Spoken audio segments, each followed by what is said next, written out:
Welcome to accounts wizard. Operating activities में देखिए 3 concepts हैं। अब देखिए जैसे कि आपको मेरे स्क्रीन पे दिख रहा होगा, स्टेप 1 में लिखा हुआ है कि determine net profit before tax and extraordinary item for the year. इसके नीचे देखिए जस्ट लिखा हुआ है कि net profit before tax is the starting point for calculating cash flow from operating activities. It is calculated as follows. First, if the profit before tax for the year और statement of profit and loss is given. देखिए ये already आपको balance sheet में दिया होगा। उसके बाद नीचे लिखा हुआ है profit before tax for the year. देखिए आपको मैंने क्या बोला था कि ये जो डेटा है दैट मीन्स कि जब हम कैश फ्लो का क्वेश्चंस करते हैं ना, और ऑपरेटिंग एक्टिविटीज की बात कर लें हम, चाहे हम फाइनेंसिंग एक्टिविटीज की बात कर लें, चाहे हम इन्वेस्टिंग एक्टिविटीज की बात करें, तो होता क्या है कि 2 ईयर के बैलेंस शीट होता है। मतलब एक करंट ईयर का होता है और एक हमारा प्रीवियस ईयर का होता है। तो करंट ईयर में क्या होता है और प्रीवियस ईयर में क्या होता है। देखिए आपको जैसे पता है कि करंट लायबिलिटीज होती है, कैपिटल होता है, करंट एसेट्स होता है, ये सारी चीजें होती हैं। तो हम क्या करते हैं कि क्लोजिंग ईयर के प्रॉफिट को और ओपनिंग ईयर के प्रॉफिट को माइनस, तो माइनस करने के बाद जो प्रॉफिट आएगा उसको बोलते हैं profit before tax for the year. क्योंकि आपको पता है मैंने लास्ट वीडियोस में यही बताया था कि हमें ग्रॉस प्रॉफिट लेना होता है। एक्चुअली ये कंपैरिजन जो है सो ग्रॉस प्रॉफिट के बीच में होता है, क्योंकि नेट प्रॉफिट से हम ऊपर आ रहे हैं ग्रॉस प्रॉफिट की ओर। उसके बाद ऐड करते हैं extraordinary item as expense to statement of profit and loss. जो भी एक्स्ट्रा ऑर्डिनरी आइटम होता है वो। सर एक्स्ट्रा ऑर्डिनरी आइटम क्या होता है, हम इसके ऊपर भी करेंगे बात। फिर इसमें लेस करते हैं refund of tax credited to statement of profit and loss. फिर लेस करते हैं extraordinary item credited to statement of profit and loss. मतलब 2 चीजें, रिफंड ऑफ टैक्स जो कि प्रॉफिट लॉस में क्रेडिट होता है, और दूसरा एक्स्ट्रा ऑर्डिनरी आइटम जो कि प्रॉफिट एंड लॉस में क्रेडिट होता है। इन दोनों को हम लेस करते हैं, क्योंकि अगर वो क्रेडिट में है तो कहीं ना कहीं प्रॉफिट है। दैट मीन्स इनकम कह लीजिए, ठीक है। अब सेकेंड है कि अगर क्वेश्चंस में मान लीजिए अगर गिवन है if profit after tax for the year, मतलब क्वेश्चन में प्रॉफिट आफ्टर टैक्स है जी। अरे सिंपल सी बात है बेटा, अगर आफ्टर है तो हम उसमें टैक्स को ऐड कर देंगे। Profit after tax for the year and provision for tax. अब देखिए सेम थिंग है, पहला बिफोर था, ठीक है, और ये आफ्टर है। तो टैक्स देने के बाद अगर प्रॉफिट है तो हम उसमें टैक्स को ऐड कर देंगे। और कौन से ईयर के टैक्स को ऐड कर देंगे, देखिए बार बार कह रहा हूं कि 2 ईयर होता है, क्लोजिंग और ओपनिंग। तो क्लोजिंग ईयर का जो टैक्स है और ओपनिंग ईयर का जो टैक्स है, तो क्लोजिंग ईयर के टैक्स को ओपनिंग ईयर के टैक्स से माइनस नहीं करेंगे, ये याद रखिएगा, माइनस नहीं होगा। करेंट ईयर का जो टैक्स होगा उसको हम ऐड करेंगे जी, यहां पे माइनस नहीं करना है, ठीक है।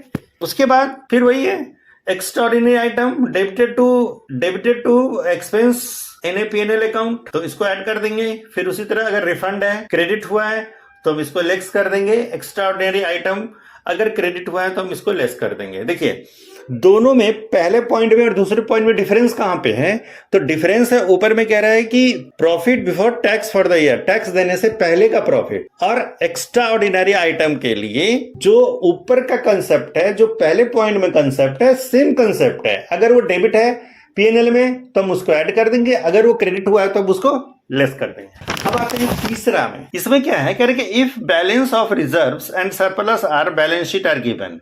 कह रहे हैं कि अगर बैलेंस शीट में रिजर्व एंड सरप्लस दिया हुआ है, देखिए रिजर्व एंड सरप्लस भी जो होता है ना, उसको देखिए प्रॉफिट नहीं होता है, लेकिन इसको ट्रीटमेंट उसी के जैसा करते हैं। अब सरप्लस एनपीओ का चैप्टर है, आपने पार्टनरशिप वाली बुक में पहले, अब तो खैर नहीं है, अब तो दो या 3 सालों से मुझे ऐसा लगता है कि एनपीओ चैप्टर हटा दिया है। तो एनपीओ के चैप्टर में सरप्लस और डेफिसिट की बात होती है। अब सरप्लस क्या होता है सर जी, तो सरप्लस होता है कि अगर आपकी इनकम अगर आपके एक्सपेंडिचर से अधिक है तो उसको हम सरप्लस बोलते हैं। तो यहां पे जो सरप्लस है हमारे पास, है ना, कह रहा है कि difference between closing balance and opening balance का जो सरप्लस है हम वो ले लेते हैं। फिर उसमें हम ऐड करते हैं। हाँ, ये बहुत इंपॉर्टेंट पॉइंट है, मुझे बताना था, यहीं पे दिख गया। प्रपोज डिविडेंड करंट ईयर का ऐड होता है। Interim dividend paid during the year. अब आप कहेंगे कि सर प्रपोज डिविडेंड क्या होता है, मुझे ये बताइए। देखिए डिविडेंड 2 होते हैं, एक होता है एंट्रीम डिविडेंड और एक होता है प्रपोज डिविडेंड। तो interim dividend paid during the year है, मतलब जिस ईयर अनाउंस होता है, एक एजीएम की मीटिंग होती है कंपनीज में, कॉर्पोरेट सेक्टर में, तो एजीएम की मीटिंग में डिसाइड होता है कि डिविडेंड कितना देना है, और सेम ईयर अगर उसको पे कर दिया जाता है तो that is called interim dividend. और प्रपोज डिविडेंड क्या होता है? प्रपोज डिविडेंड होता है कि इस साल प्रपोज किया गया, एक एजीएम की मीटिंग होती है, वहां पे ये अनाउंस होता है कि शेयर होल्डर को डिविडेंड देना है, ठीक है। तो जो करेंट ईयर का डिविडेंड होगा हम उसको ऐड कर देंगे, ठीक है। उसके बाद ट्रांसफर टू अदर रिजर्व है। देखिए बेटा, ट्रांसफर टू अदर रिजर्व है या रिजर्व है, ये क्लोजिंग माइनस ओपनिंग होता है। दैट मीन्स कि क्लोजिंग ईयर का जो रिजर्व है और ओपनिंग ईयर का जो रिजर्व है, तो उसको हम माइनस करते हैं, closing year minus opening year. Provision for tax current year का ऐड होता है, पहले ही बता रखा था। उसके बाद वही है कि एक्स्ट्रा ऑर्डिनरी आइटम अगर डेबिटेड है पीएनएल अकाउंट में तो हम उसको ऐड करेंगे, अगर वो क्रेडिटेड है तो माइनस होगा, और रिफंड ऑफ टैक्स रिसीव हो रहा है ना, माइनस होगा, ठीक है। चलिए, जब थोड़ा बहुत और भी कंसेप्ट है मुझे दिख रहा है, बट इसके ऊपर जब हम लोग क्वेश्चंस करेंगे तो वो आपका क्लियर हो जाएगा, ठीक है बेटा। ये आपका ऑपरेटिंग एक्टिविटीज का कंसेप्ट था।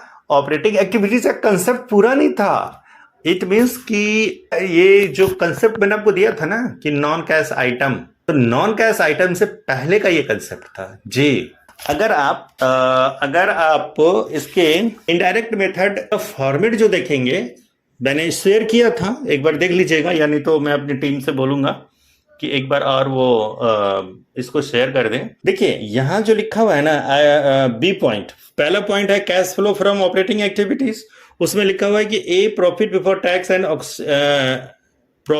Tax and extraordinary item add adjustment of non cash operating item. तो इससे पहले, मतलब यहीं पे इसी ए पॉइंट में जितनी सारी कंसेप्ट हो सकती थी, जितने सारी चीजें पॉसिबिलिटीज थी, वो मैंने यहाँ पे कर दिया है। तो होप आपको समझ में आ गया होगा। अब आज वीडियो में यहीं पे एंड कर रहा हूं, और नेक्स्ट वीडियो में ऑपरेटिंग एक्टिविटीज का हम लोग क्वेश्चंस करेंगे, और फिर जो भी डाउट्स होगा मैं डाउट्स भी लूंगा आपकी, और आपके साथ साथ क्वेश्चंस करेंगे। आप मुझे बता देना कि कौन सा क्वेश्चंस करना है, इलिस्ट्रेशन करना है, एक्सरसाइज करना है, हम लोग फिर वहां से करेंगे, ठीक है। बाय।